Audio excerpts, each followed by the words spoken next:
On tonight's Next Time Try This segment, I want to talk to you about how to remove a spring from a shock.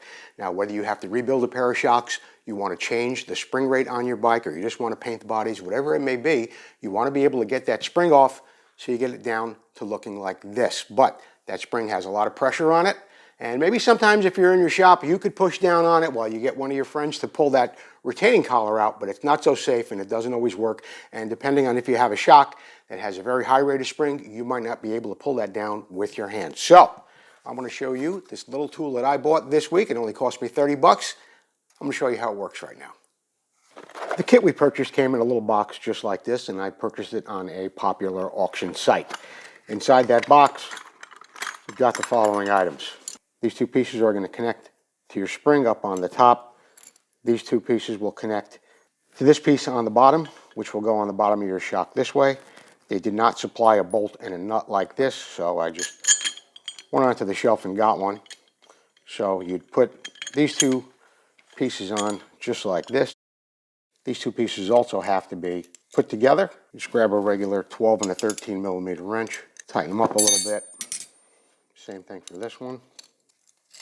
Get those tightened up a bit. You're going to want to hook this up to your shock spring. Now, this is the first time I'm doing it. I just took it out of the box. Okay, so it's going to look like that. When I tighten these two nuts, it should compress the spring. Let's give that a try. But I could see even doing it by hand, the spring is starting to come down just a little bit. I'm going to turn these nuts evenly, a couple of turns each. Keep it balanced. Keep this pivot point on the bottom straight. And I'm going to turn it this way so you can see the spring, or where the spring retainer cap is right there.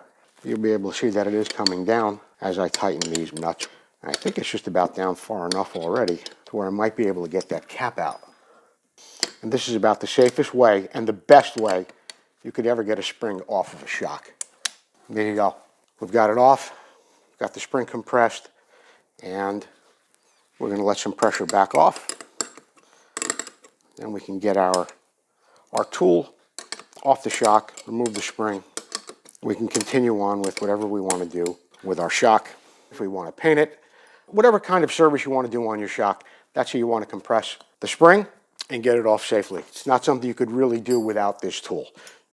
Well, you saw how that little tool worked. It worked great, and there's really no substitute for it. So next time, try that.